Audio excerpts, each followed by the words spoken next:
سلام و خسته باشید خدمت. داماش بازی میگن به تساوی رضایت بده برابر صدرنشین گروه.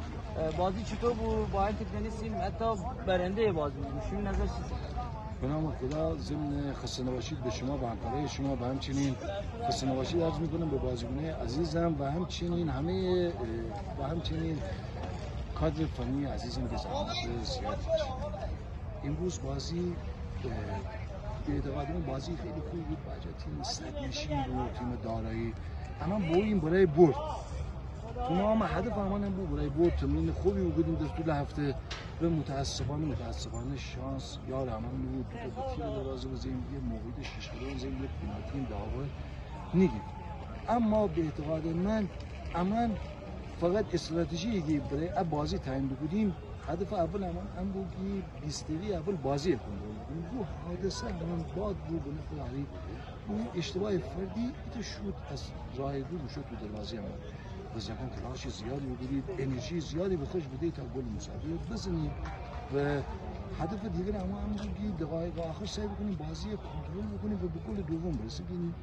اتفاق دم گرفته. من عذاب آورد از همه هواداران عذرخواهی کنم و شرمندگی میگم همه راه بودی و امان با مساوی شون گیریم داشت و تمام تلاش بودیم که دو بازی اخیر گذاشتیم عشان سربلند بکنم و با برد زمین بازی. بالاخره آرمان آبسالان هم بازی میگن گل بده و چه گلی هم بده. شمی نظر چون بکنم اعتقاد راسته بیدشید با آبسالان و قبلا هم شمی بازی کن بود. من شمی خدمت عرض کنم در طول هفته همکار عزیز من آقای فرزاسیلی و همچنین خود من با مهاجمان کار بودیم. دقیقاً اون چیزی که ما کار بودیم دقیقاً همون اتفاق دیگه. یک اتفاق دیگر هم باید بگفته که متاسفانه به تیر دروازه تو بخورده و همچنین مشغولی نیست. بازیکن تحت فشار بود.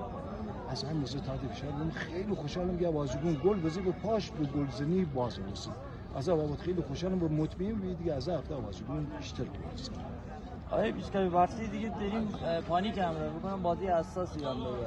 چه استراتژی برای بازی داری و چه صحبتی با هواداران می‌کنی؟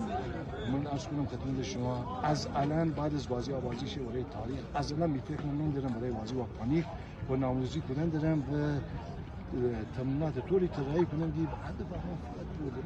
اما هر بازی شیم برای بود. برای من اصلا هیچ فرقی نداره.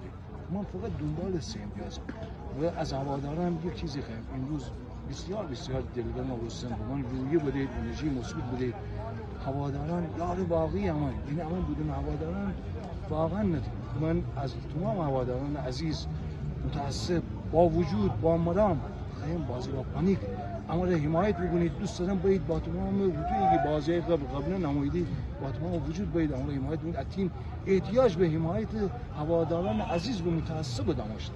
آره بیست که برای اولین بار فکر کنم فارغ شدیم هم مربی هم مصاحبه گیلکی انجام. شما که مشکلی ندید با حادثه این اقدام؟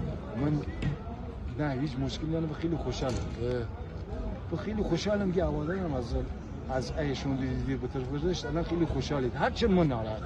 من اهل مساوی نیم، اهل یک امتیازیم، اما این چیزی میگم شما را. سه بازی خدا را شکر هر سه بازی گل بزنیم. ما 5 گل زده داریم، 2 گل خورده. باید از نظر آماری خیلی خوبه. اما ما این کاری بکنیم که گل نخوریم. به گل بزنیم، به گلی بیشتر بزنیم، هواداران خوشحال بکنیم. ما کلا میتیز استراتژی اینه که فوتبال زیبا. هواداران با خوشحالی بیسته با فوتبال زیبا با خوشحالی استادیوم